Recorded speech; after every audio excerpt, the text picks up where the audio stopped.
अपने चंचल मन को एवं चंचल उपयोग को स्थिर करने के लिए जिनवाणी माता के माध्यम से अपनी वर्तमान ज्ञान की पर्याय में सम्यक वेद ज्ञान उत्पन्न करते हुए शरीर और शरीर से भिन्न जितने भी चेतन अचेतन पदार्थ हैं उनका मुझ भगवान आत्मा से किसी भी प्रकार का कोई संबंध नहीं है। इस प्रकार सम्यक वेद ज्ञान पूर्वक शरीर आदि पर पदार्थों में अपने संबंध की वृत्ति को छोड़ते हुए अंदर जो अखंड ज्ञान ज्योति स्वरूप भगवान आत्मा है उसमें ही अपनी वर्तमान पर्याय का संबंध जोड़ते हुए कि मेरा ये भगवान आत्मा सदा काल शरीर आदि पर पदार्थों से भिन्न प्रकट अखंड ज्ञान ज्योति स्वरूप है।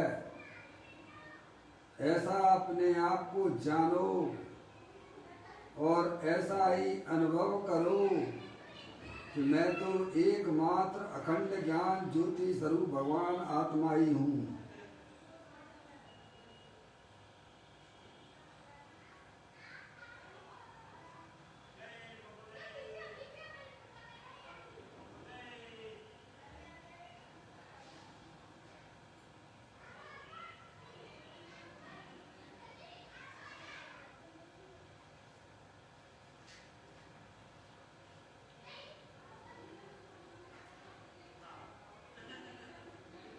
इसी प्रकार से संसार अवस्था में आत्मा की पर्याय में जो विविध प्रकार के पुण्य पाप के परिणाम होते हैं वे समस्त भाव पर के लक्ष्य से होने वाले भाव हैं। वे हमारे आत्मा का स्वभाव नहीं है। ऐसे समस्त रागादिक परिणामों में एकत्व बुद्धि, ममत्व बुद्धि, कर्तृत्व बुद्धि, भोक्तृत्व बुद्धि तथा उन रागादिक परिणामों की ज्ञाता बुद्धि को भी छोड़ते हुए अंदर जो अखंड ज्ञान ज्योति स्वरूप भगवान आत्मा है जो कि पूर्ण निराकुलता स्वरूप वाला है, सुख शांति का भंडार है, पूर्ण वीतराग स्वरूप है। ऐसे ही ज्ञायक प्रभु परमात्मा में शरीर रागादिक का लक्ष्य छोड़ के मैं तो तीनों काल ज्ञानानंद मूर्ति भगवान आत्मा हूँ। ऐसा अपने आप को जानो और ऐसा ही अनुभव करो कि मैं वर्तमान में ही शरीर रागादिक से भिन्न पूर्ण वीतराग स्वरूप भगवान आत्मा हूँ।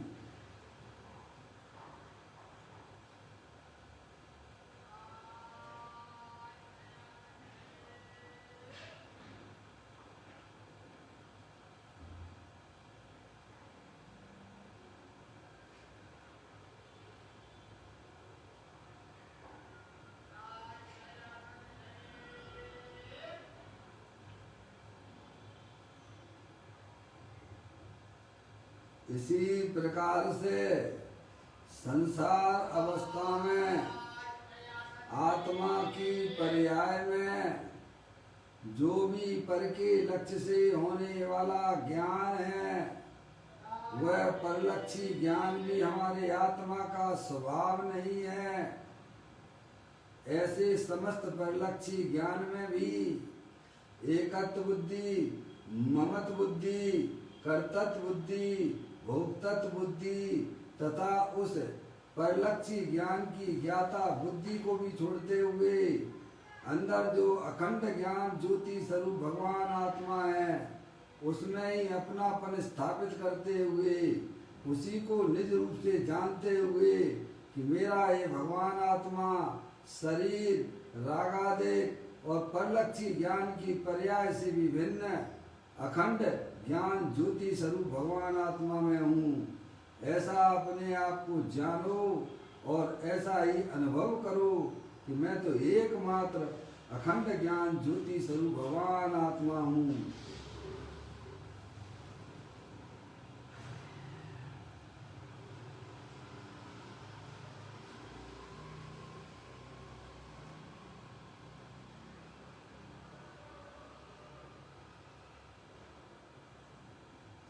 मेरे भगवान आत्मा में शरीर आदि पर पदार्थों का प्रवेश नहीं होता है।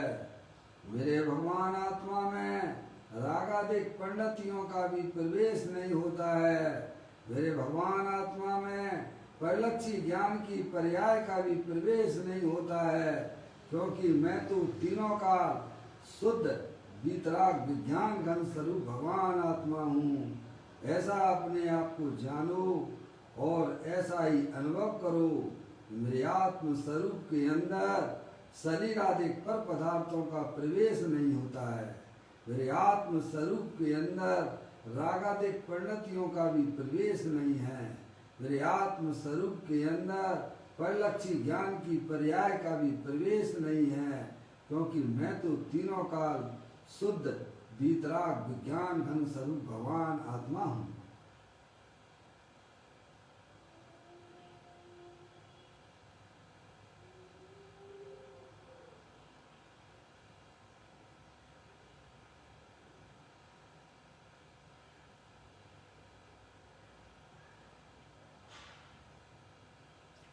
द्रव कर्म, भाव कर्म, नौ कर्म रहित शुद्धात्म स्वरूपो हम। मेरा ये भगवान आत्मा सदा काल ज्ञानावरणादि 8 कर्म, शरीर आदि 9 कर्म, मोह राग देश भाव कर्म, इन तीनों कर्मों से रहे मैं तो परम पवित्र शुद्धात्मा हूँ। ऐसा अपने आप को जानो और ऐसा ही अनुभव करो कि मैं एकमात्र परम पवित्र शुद्धात्मा ही हूँ।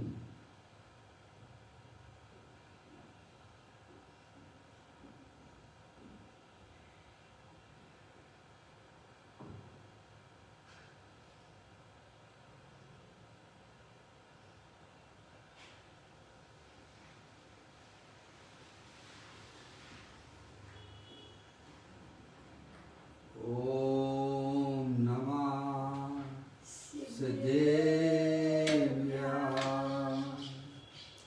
ओम नमः सिद्धेभ्यां। ओम नमः सिद्धेभ्यां। चिंतामणि समस्वयं का चैतन्य तत्वमान है। निज का करूं मैं चिंतवन, निज का करूं श्रद्धानु मैं। शुद्धात्माई रे वो है जो गुण अनंत निदान है। मैं स्वानुभव में देख लूं आत्मा स्वयं भगवान है। मैं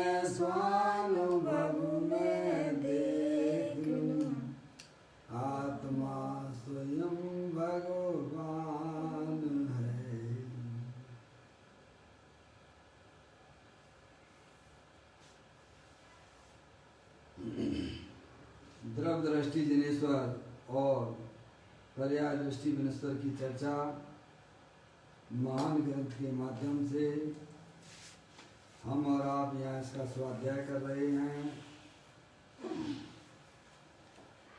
पुस्तक को आप लोग निकाल लीजिएगा। आज का बोल है 836वें नंबर का बोल है, पेज नंबर 191 पे यह बोल आया है। मात्र एक लाइन का बोल है।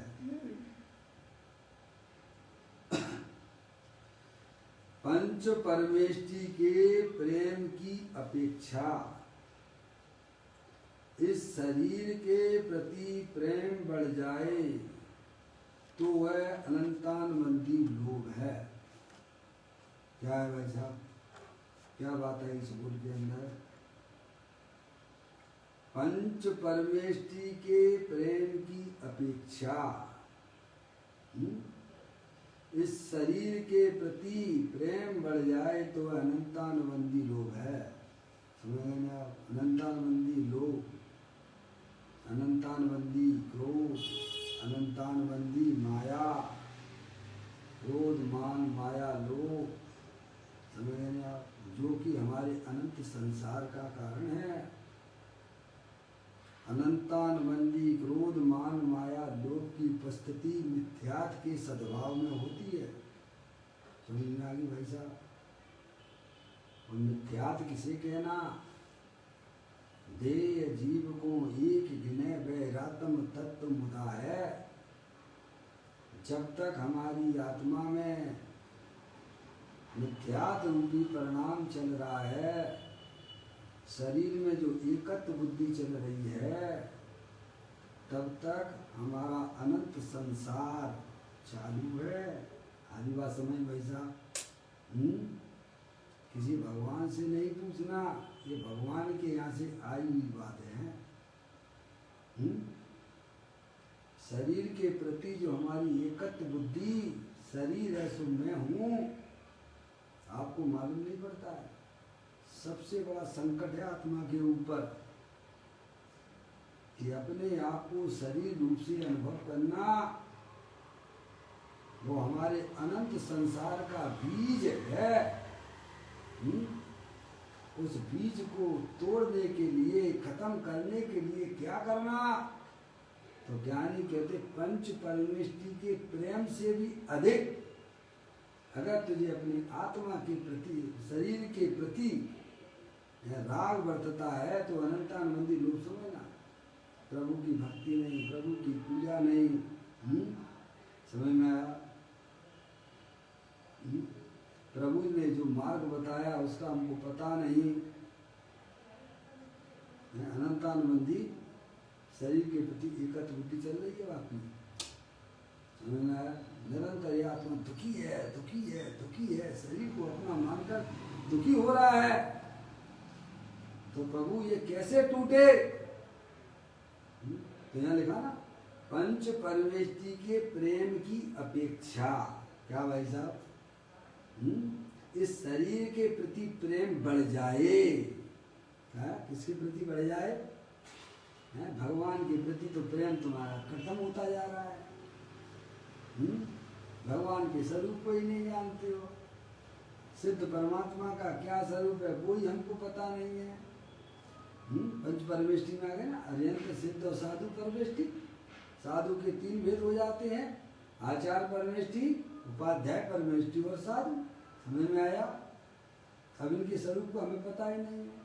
अब उनके स्वरूप का नहीं पता है तो निश्चित है हमारी आत्मा की पर्याय में भूल चल रही है। उन्होंने अपने जीवन में क्या किया है पंच परमेष्टि ने? भाई साहब, उन्होंने अपनी आत्मा की पर्याय में अतीन्द्रिय आनंद की प्राप्ति की है। समझ में आ गई भाई साहब? और आप कौन हो? शरीर आप हो कि चांदने देखने वाले आत्मा हो? बताओ कैसे हमारी भूल मिटेगी जब हम पंच परमेष्टि के स्वरूप को ही नहीं पहचानते हैं, भले ही जैन कुल में पैदा हो गए हैं। भाई साहब, तो आपका पुण्य का उदय है कि आपको ये समागम मिला है, लेकिन आप पंच परमेष्ठी के स्वरूप को नहीं जानते हो, उनके द्रव्य को नहीं जानते हो, उनके गुणों को नहीं जानते हो, उनके परमण के स्वरूप को नहीं तुम्हें मालूम है, तो तुम अपने आत्मा के द्रव्य गुण पर्याय को कैसे पहचानोगे? फिर तो अज्ञानता में जो भाई साहब देख रहा है उसी में अपनापन स्थापित किए हो। कब से किए हो? कब से हो इस संसार में? अनादि से है भाई साहब, अनादि से हो। यह भूल हमारी अनादि की चली आ रही है। पंच परमेष्ठियों के प्रति हमें अनुराग का परिणाम न होकर अपने देह के प्रति हमारा प्रेम बढ़ता चला जा रहा है, बढ़ता चला रहा है, बढ़ता चला जा रहा है। निरंतर रागों की उत्पत्ति हमारी पर्याय में होती चली जा रही है।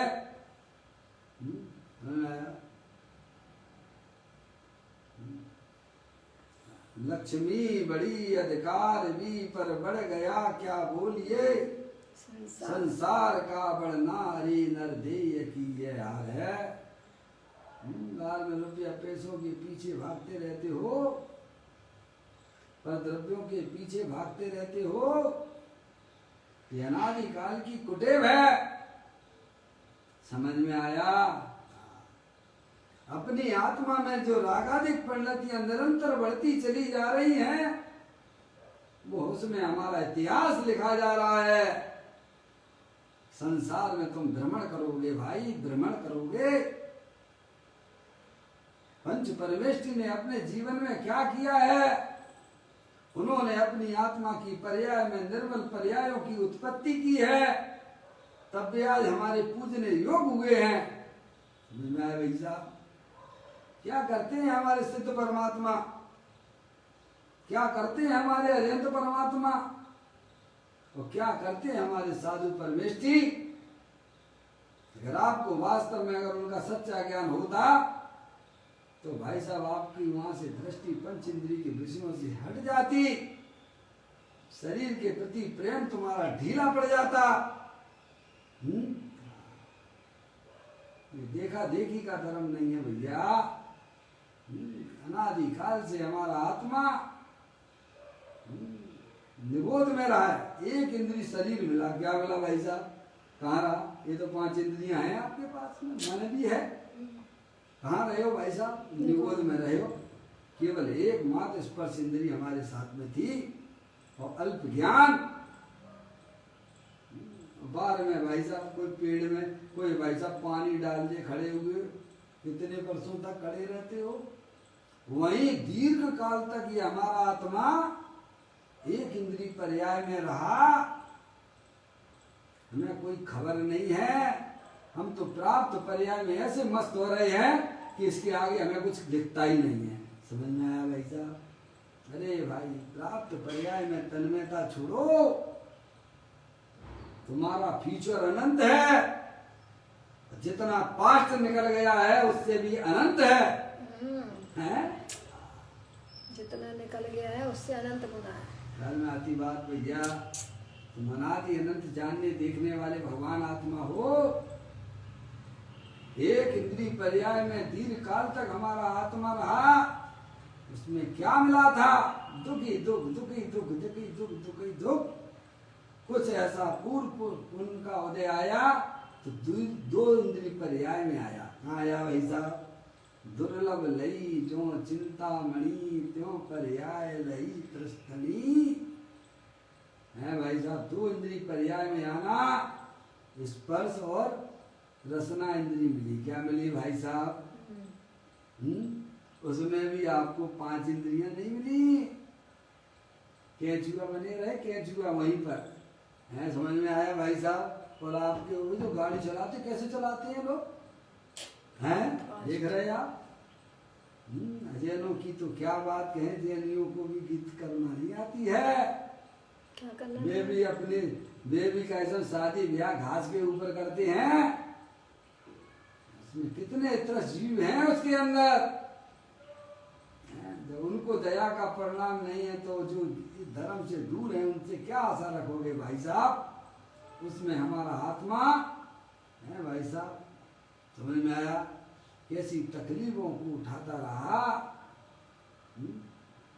जैसे कैसे 2 इंद्री से 3 इंद्री में भी आया, चीटी आदि भी हुआ तो भी कैसे देखो आप, माता बहनें कैसे लगाती हैं झाड़ू पोंछा भाई साहब, हैं?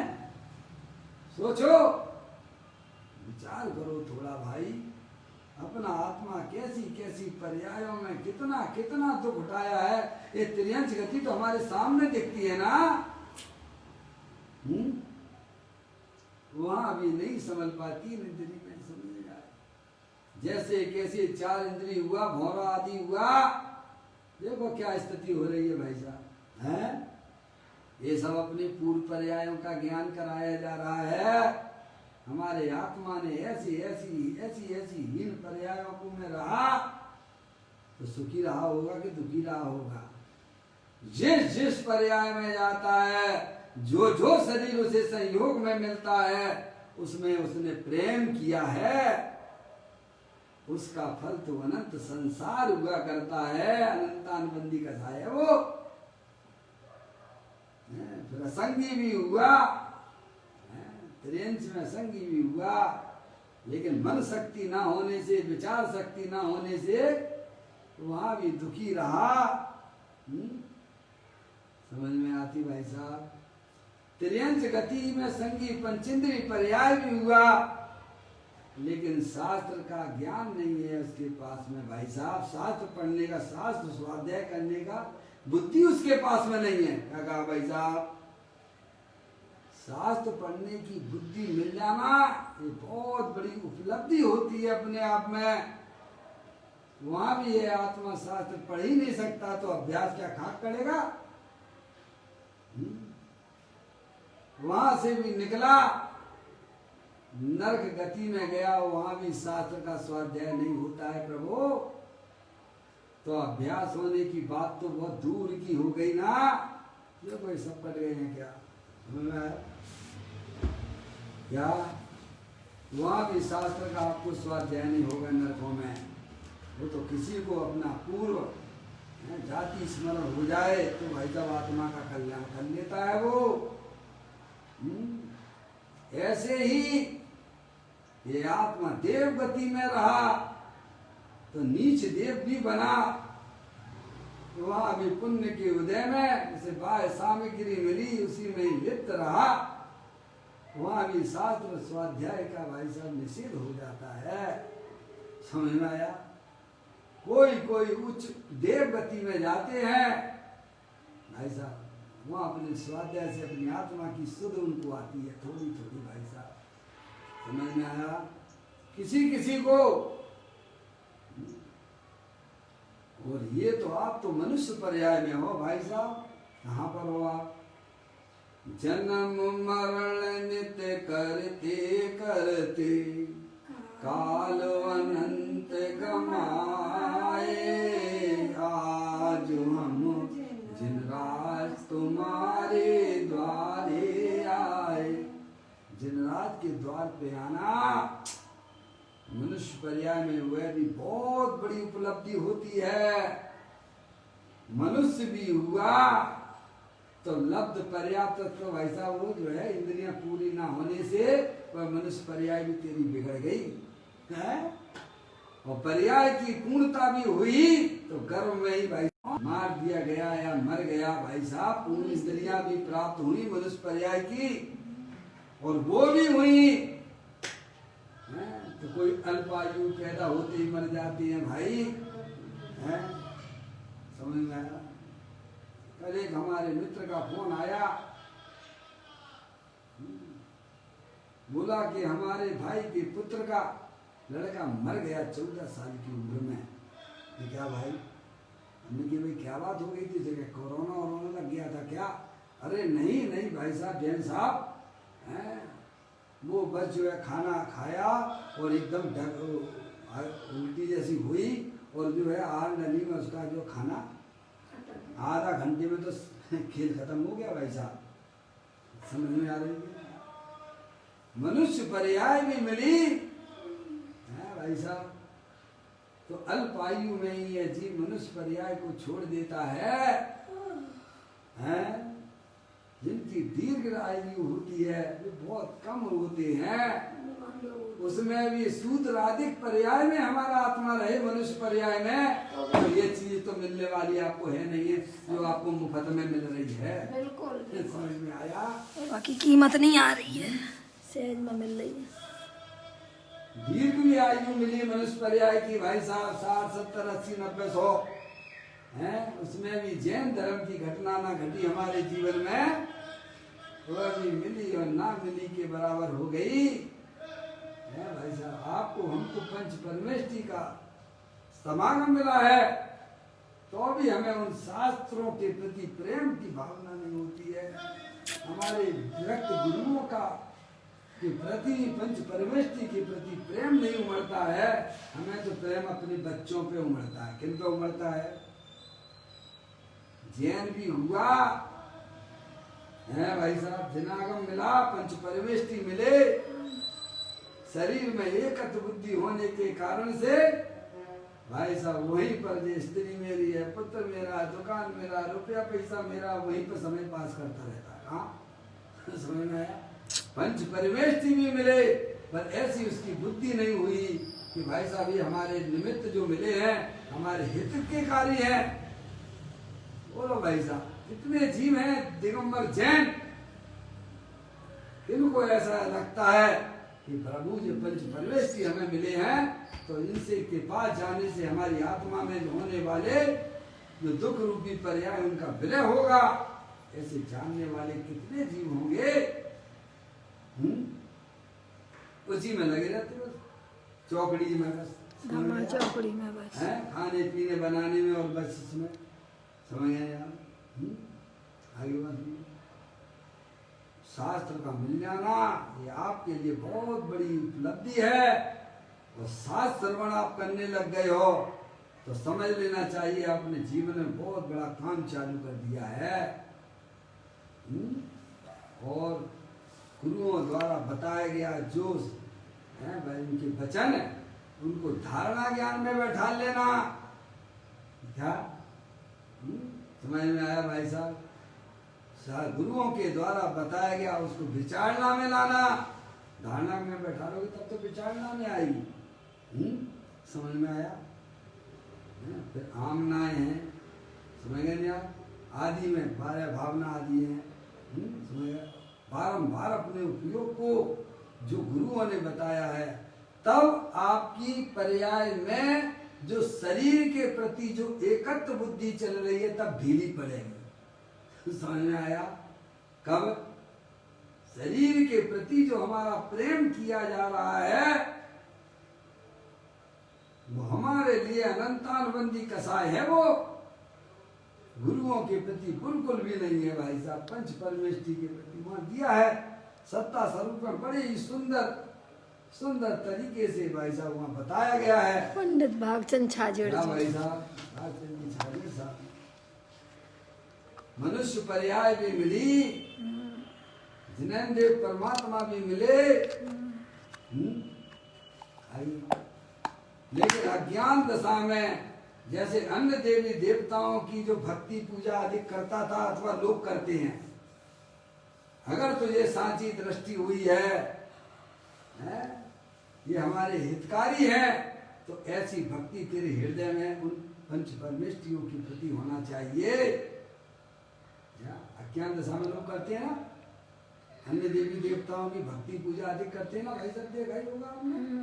अथवा हमारी पर्याय में जो भी है करते हो घंटों घंटों तक है भाई साहब, उससे अधिक अगर तुझे सांची दृष्टि हुई है तो तुझे पंच परमेष्टि के प्रति भक्ति का परिणाम सुनने वो मानना चाहिए। ये कहते हैं ये होता है दृष्टि सच्ची होना, पंच परमेष्टि को पहचानना, ये हमारे हितकारी हैं। इनके उपदेश से ही हम वास्तव में संसार से तिर सकते हैं। समझ में आई भाई साहब? कहते हैं अगर तुझे अनंत परमात्मा की प्रति भी भक्ति का परिणाम आया तो अभी तेरे अंदर अभी भाई साहब गिरीट मिथ्यात्व अभी भी चल रहा है। गजब हो गया, अभी तो अग्नित मिथ्यात्व की बात नहीं, अन्य देवी देवताओं के प्रति तो भक्ति का परिणाम नहीं है, पंच परमेष्ठी के प्रति भक्ति का परिणाम है। तो कहते हैं अभी भी तेरी पर्याय में गिरित मिथ्या चल रहा है। कौन सा? अग्नित राय दो प्रकार का होता है, गिरित मिथ्या तो अग्नित मिथ्या। क्योंकि उससे अधिक तुझे अपने साथ में रहने वाले स्त्री पुत्र आदि के प्रति प्रेम देखा जाता है। धर्म और धन आयतन में तुझे पैसा खर्च करने का परिणाम नहीं आता है। अपने बच्चों की भक्ति दिखती है। और बच्चों की शादी ब्याह में, बच्चों की शादी में ऋण लेकर भी संबंध शादी करना चाहता है, दिखावे के लिए। धर्म धनायताओं के प्रति प्रीति नहीं है। पैसा खर्च करने का भाव नहीं आता है धनायतनों में। तो अभी भी तेरे अंदर गिरित मिथ्या चल रहा है। उसमें दिया है पढ़ना भाई, समझ में आया भाई? अपने रहने वाले 4, 5, 6, 8, 10 लोगों के प्रति कैसा प्रेम उमड़ता है भाई? अपने अपने परिणामों को पहचानो। वो कहते हैं चलो धर्म आयतनों में भी पैसा खर्च करने का भाव आया। साधर्मियों के प्रति तुम्हारा क्या, बोलो क्या है? साधर्मियों के प्रति जो है तुम्हें, जो है हमारे साधर्मी लोग इस मार्ग पे चलने वाली हैं भाई साहब, किसी किसी के कर्म की वजह से कोई है आर्थिक स्थिति कमजोर होती है, समझ गए आप, बीमार है, इनके प्रति कितना हमें अनुराग आता है। और अपने बच्चों को राग हो जाए, रोग वगैरह हो जाए तो है सोच देना, अपने परिणामों को देखो। तो कहते तब भी गिरित मिथ्या चल रहा है। फिर कहते हैं अरे साधर्मियों के प्रति भी आया, भगवान के प्रति भक्ति का परिणाम भी आया, पर भगवान किसको देख रहे हैं, उस आत्मा के प्रति नहीं आया। तो भाई साहब अग्नित मिथ्या है। ऐसी बहुत बढ़िया चित्र ने किया है, मैं तो आपको शॉर्ट में समझा रहा हूं, है ने? कहते हैं अपने पंच परमेष्ठी को पहचानो भाई। ये शरीर तो छूटा हुआ है, ये शरीर जड़ है, तुम चेतनेश्वर भगवान आत्मा हो। अब जब उनकी बातें सुनोगे तो आपकी पर्याय में भाई साहब कुछ कार होगा, अच्छा कार होगा। अभी तो निरंतर क्या चलता है भाई साहब, अभक्ष का सेवन करते हो, किसके खातिर करते हो? न दिन चैन न रात चैन, किसके खातिर? कौन भगवान की आज्ञा को मान रहा है? जो मानते हैं उनकी पर्याय में निराकुरता की उत्पत्ति होती है। हरियंत परमात्मा ने जो भी अभक्ष का स्वरूप बताया है, क्या हमें उस पर विश्वास है कि नहीं है? विश्वास, जिनके विश्वास है उनकी कसाई की मददता है। वहां भी कोई धर्म नहीं है, तो समझना आया। अभी अपने आप को पहचानिए। ये शरीर हमारे आत्मा से भिन्न है, तो हमारा क्या कर्तव्य बनता है इसके प्रति? भाई साहब भले ही सम्यक दर्शन नहीं हुआ तो चिंता की कोई बात नहीं है। इतना तो एटलीस्ट हमारा व्यवहारिक जीवन तो बदल जाना चाहिए ना। वो भी कहाँ आता है बताओ, कितने लोगों में आता है?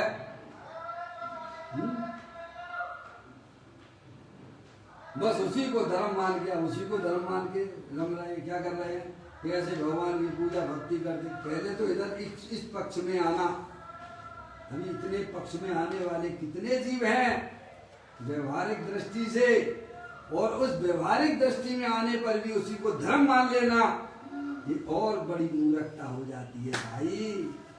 समझ में आया? अभी तो शरीर से प्रेम कैसे छूटेगा? क्योंकि शरीर से जो एकत्व बुद्धि की जा रही है, शरीर से जो प्रेम किया जा रहा है, तो निरंतर हमारा प्रेम बढ़ता ही चला रहा है। और वीतरागी संतों के प्रति, वीतरागी गुरुओं के प्रति, वीतरागी वाणी के प्रति कितना है बोलो भाई साहब? हैं जब आपका समय है तो आप इस समय को भी छोड़ने के लिए तैयार बैठे रहते हो। आपके यहाँ कोई मेहमान आ जाए ना, कोई स्थिति परिस्थिति आ जाए ना, तुरंत कार्यक्रम सबसे पहले कट करना तो किसको करना है भाई साहब? सोचिए कितना प्रेम है मैं धर्म से, कितना प्रेम है मैं जो है हमारे पंच परमेष्ठियों से, जो हमारे छूटने में, इस संसार में निकालने में जो हमारे लिए निमित्त होते हैं। ये अनादि काल का रोग हमारी पर्याय में चल रहा है। शरीर को अपना जानना, शरीर को अपना मानना, जो कि मैं हूं नहीं, इसका अगर इलाज आपको करना है तो पंच परमेष्टि के प्रति हृदय में भक्ति का परिणाम हो, और जो पंच परमेष्टि ने बताया उसे हम सुने और अपनी विचारण धारणा में लाए, समझे, उसका जीवन में अभ्यास करें। आचार्य कुंकुम देव ने क्या कहा था समय साथ जी की 5वें नंबर की गाथा के अंदर, मेरे निज वैभव का जन्म कैसे हुआ है? आगम के अभ्यास से। है भाई साहब, आगम के अभ्यास से, युक्ति के अवलंबन से, पर अपर गुरु के उपदेश से और स्वानुभव के द्वारा हमने अपनी आत्मा का वैभव प्राप्त किया है। समझ में आ गई भाई साहब? अगर हमें अपने आत्मा का वैभव प्राप्त करना हो तो शरीर में नहीं हूं मैं, तो चेतनेश्वर भगवान आत्मा हूं, अखंड ज्ञान ज्योति स्वरूप हूं। और जिन जीवों ने हमें बताया उनके प्रति हमें अनुराग होना चाहिए, तो शरीर की एकत्व बुद्धि ढीली बढ़ती है। समझ गया? उन्हीं अज्ञानियों के बीच में रहने से भाई साहब करेला कड़वा और बापे नीम वो चढ़ा लिया तुमने। मनुष्य पर्याय यहाँ के लिए मिली थी क्या? देखो, मैं आपको सिद्धांतिक बात बताता हूं, शरीर के प्रति प्रेम होना, शरीर को अपना मानना, ये हमारे लिए बहुत बड़ा अहितकारी परिणाम है। आत्मा के लिए एक प्रकार का संकट ही है। देव गति में अज्ञानी देव, इतना वैभव उसके सामने होता है, जब उसकी शरीर की कांति कमजोर हो जाती है तब उसे ज्ञान होता है कि भाई ऐसा कैसे हो गया, तब वह शब्द ज्ञानी तो रहता ही है। सो उससे पता लगाता है कि भाई साहब मैं तिरंज गति में अभी जाने वाला हूँ, 6 महीने पहले ही। समझ लिया? और वहाँ बस एकत्व बुद्धि, तो भाई जो अनादि जो करते आ रहे हो वही सेवन कर रहे हो, हैं? सब वैभव छूटने वाला आपको अगर मालूम पड़ जाए तो भाई साहब क्या करोगे? बोलो क्या करो? धर्म तो जीवन में तुमने कभी किया नहीं, ज्ञानियों की बातें तुमने कभी सुनी नहीं है, या क्या करोगे? आपदा आ जाएगी तो क्या करोगे? मुझे बताइए, क्या करेंगे आप? हैं? घटनाएं तो सबके साथ घट सकती है ना। ऐसी आपदा जब आपके पास आएगी तो आप उस समय क्या करोगे? आर्त ध्यान होगा पर्याय में कि भाई साहब धर्म ध्यान होगा। सोचिए, विचारिए। वह जीव, अज्ञानी देव गति का जीव, नियम से मरकर तिरंज गति में एक इंद्री तक प्राप्त कर लेता है। भाई साहब, एक इंद्री जहां से आया वहीं चला जाता है। क्यों? क्योंकि उसकी शरीर के प्रति एकत्व बुद्धि बरत रही थी। वहीं अगर दूसरे साइड में अगर हम विचार करते हैं, नारकी जीव अज्ञानी है, उसे भी अपनी आत्मा का पता नहीं है, वह भी भाई साहब उस शरीर के प्रति क्या है, विरक्तता का परिणाम रहता है। वह शरीर में रहना नहीं चाहता है, तो नियम से संगी पंचेंद्री जीव होता है, और जो शरीर छोड़ना ही नहीं चाहता है वह निगोद तक जाता है। आगे बात समझ में आया भाई साहब? कितना खतरनाक होता है शरीर से प्रेम करना। आगे बात समझ में? अभी तो आपको पंच परमेष्टि मिले हैं, आप पढ़ सकते हो, समझ सकते हो, बुद्धि भी है आपके पास में, अपने शरीर से विरक्ति का परिणाम भी ला सकते हो। अपनी आत्मा को पहचानने का प्रयत्न हमारा होना चाहिए, व्यर्थ में समय पास ना करना। जो हमारे गुरुओं ने हमें समझाया है, बताया है, उनका बारंबार चिंतन करना, सुनना, पहले सुनना, ताई सुनो भवि मन थिरान, जो चाहो अपनो कल्याण। पहले माँ जिनवाणी माता सुनो, आपको मौका मिला है, अनंत काल बाद मिला है, ये भी मैं गारंटी देता हूं। आपको ये मनुष्य पर्याय मिला है, जैन कुल मिला है, जिनैन देव परमात्मा का समागम मिला है, अनंत काल बाद मिला है। और यहाँ भी अगर हमने अपनी बुद्धि को नहीं सुलझाया तो अनंत काल पीछे चले जाओगे। कितना है मनुष्य पर्याय का समय, पानी की बुलबुले के समान है। इसमें अपनी पर्याय में पूरी जागृति रखिए। आपको हमको मौका, पर्याय में जो पर्याय में पकड़ शरीर की बनी हुई है वह ढीली हो जाती है और उस पर्याय में पकड़ एकमात्र अपने ज्ञाय प्रभु परमात्मा की होती है। समझ में आ गया भाई साहब?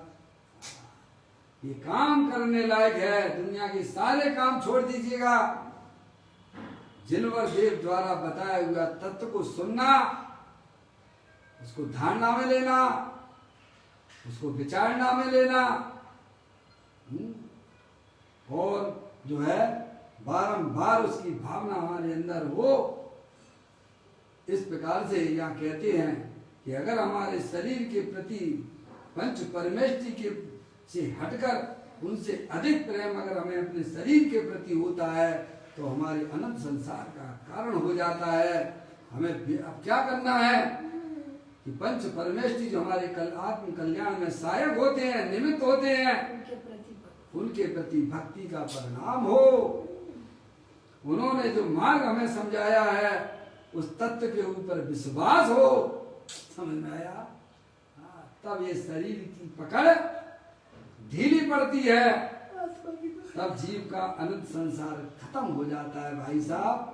तो थोड़ा बहुत राग रह जाता है, वो हमारे अनंत संसार का कारण नहीं होता है।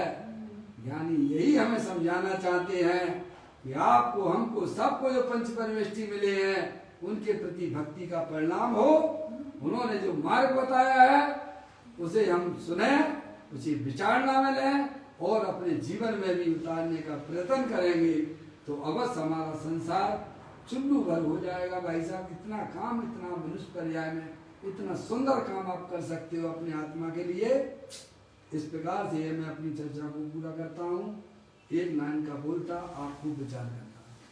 चैतन्य काय स्मरण प्रति क्षण करो रे, भव के अनंत दुख को पल में हरो रे। अक्षय अनंत निज शोक निधान पाओ, गाओ रे नित इसी के गीत गाओ। 9 बार नमोकार मंत्र।